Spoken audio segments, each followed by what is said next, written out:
नमस्कार।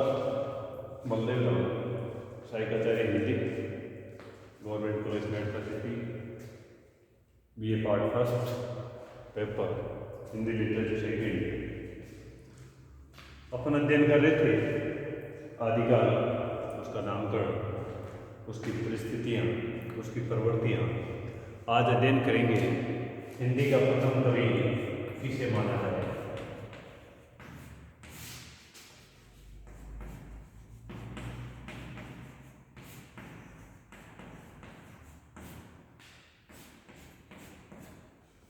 यानी मुंडेर मुंडे रुचि के नाम, मुंडे की अलग अलग रुचि होती है और हर व्यक्ति अपनी अपनी मर्जी के हिसाब से हिंदी के प्रथम कवि कौन है इसके बारे में अपनी अपनी निजी राय दे रहे हैं।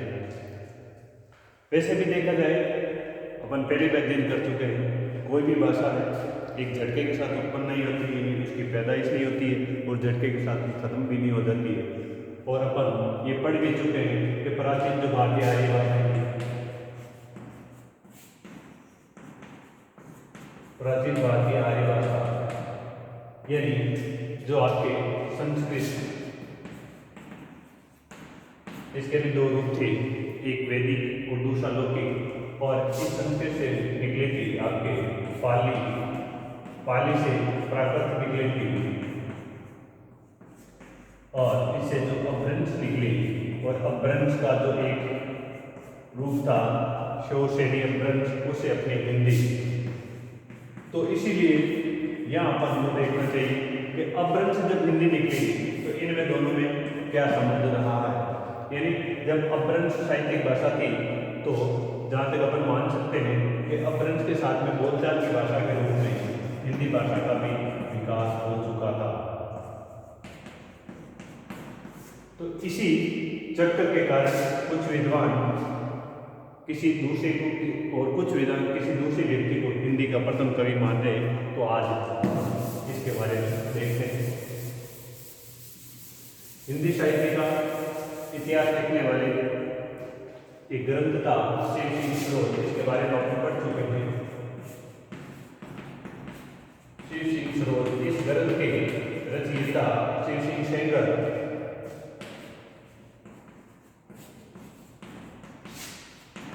इन्होंने 7वीं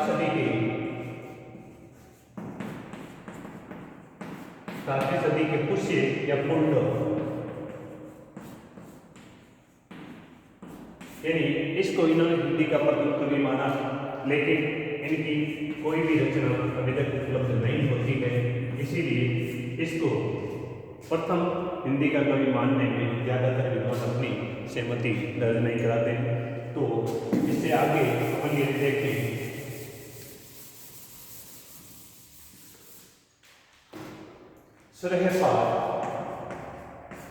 सरहपाद या इसको सरप्पा, इस नाम से भी इनको जाना जाता है। और भी इनके कुछ नाम, जैसे मान लीजिए ये 84 जो सिद्ध थे उनमें भी ये प्रमुख थे, सरोज, वज्र, ये भी इनका नाम था। ये कुछ इनके और भी नाम है। तो आपके महापंडित राहुल, सांकृत्यायन, 769 ईस्वी में इनको मतलब वो जन्म माना जाता है। और विनीतोष भट्टाचार्य इनका जन्म 633 ईस्वी पूर्व बताते हैं।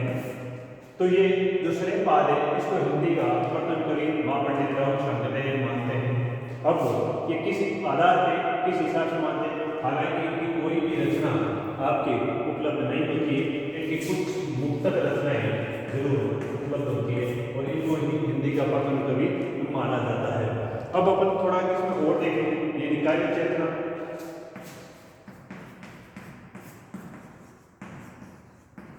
कार्य चेतना और विषय वस्तु, यदि वर्णनीय जो विषय है,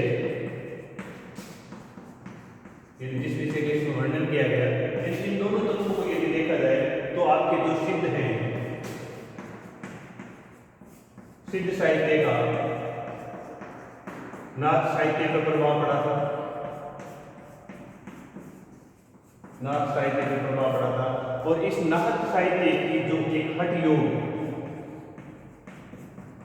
इस हठ योग को आधार बना करके आपके संत जो काव्य है, जिसके प्रमुख कवि माने जाते हैं कवि है, तो इस हिसाब से यदि देखा जाए तो शरण्यपाद को हिंदी का प्रथम कवि माना जा सकता है। और दूसरा यदि अपन देखें, एक प्रकार से यदि जो आपके भक्ति काल है, भक्ति काल, इसका विधान को आपके इसी आदिकाल में ही देखने को मिलता है, इस आपके आदिकाल में ही देखने को मिलता है। तो ये आपकी स्थिति। और दूसरी अपन इसको शैली के हिसाब से यदि देखें तो दोहा और जो पद शैली अपनाई इन्होंने, इस दोहा और पद शैली के हिसाब से देखा जाए तो शरण्यपाद को हिंदी का प्रथम कवि माना जा सकता है, क्योंकि दोहा और पद शैली को आगे के आपके जितने भी हिंदी के कवि हुए या यूं कह सकते परवर्ती जो साहित्य है, इन दोनों को आधार बना करके खूब सारा साहित्य साधन किया है। और मुक्तक में विशेष रूप से कार्य को माने जाते हैं, एक प्रथम कार्य एक मुक्तक कार्य, तो इस मुक्तक कार्य में भी दोहे का विशेष रूप से प्रयोग देखने को मिलता है। तो आपके महापंडित राव ने शरण्यपाद को हिंदी का प्रथम कवि माना, ये तो है सिद्धों में एक थे।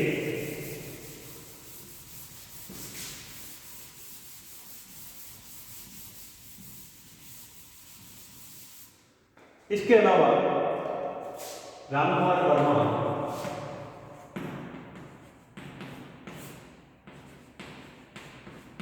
इन्होंने डाक्टर हिंदी साहित्य का जो आलोचनात्मक इतिहास लिखा है, इसमें इन्होंने हिंदी का प्रथम कवि स्वयंभू को मान गए थे। ये एक प्रकार की भूल अपन कह सकते हैं, तो अपभ्रंश के कवि थे। और इन्होंने जो वीर गाथा का नाम था, उस काल का नाम इन्होंने संधिकाल एवं चांडकाल लिया था। तो ये मतलब चांडकाल से पहले का जो पार्ट है संधिकाल है, ये भाषा की संधि का बोध करवाता है। तो इसीलिए ये अपभ्रंश के कवि को हिंदी का प्रथम कवि मानने की एक प्रकार से भूल कर रहे थे। इसके अलावा आपके नाम का गणपति चंद्रगुप्त,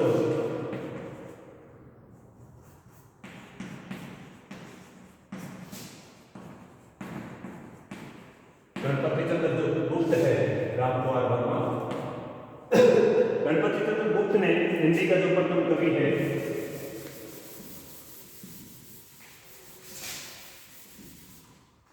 शालिभद्र सूरी को, शालिभद्र सूरी को हिंदी का प्रथम कवि, और भरतेश्वर बाहुबलिराज, भरतेश्वर बाहुबलिराज को हिंदी की प्रथम रचना ये मान गए थे। तो ये हिंदी के प्रथम कवि कौन थे। अब अपन थोड़ा इसमें देखें कि हिंदी की प्रथम रचना किसको माना जाए, तो ये भी एक बड़ा पेचीदा प्रश्न है, क्योंकि जब शरण्यपाद को हिंदी का प्रथम कवि मानते अपन तो उनकी कोई रचना उपलब्ध नहीं होती, क्योंकि उनकी मुक्तिक रचनाएं ही उपलब्ध होती है। तो जो आपके ये था इसमें हिंदी कार्यधारा में, हिंदी कार्यधारा कुछ रचनाओं को इन्होंने स्थान दिया था शरण्यपाद की, और वो मुक्तक रचनाएं थी। यदि अपन ग्रंथ या एक रचना के रूप में हिंदी की प्रथम रचना कौन सी होगी, तो आचार्य देवसेन श्रावक धर्म,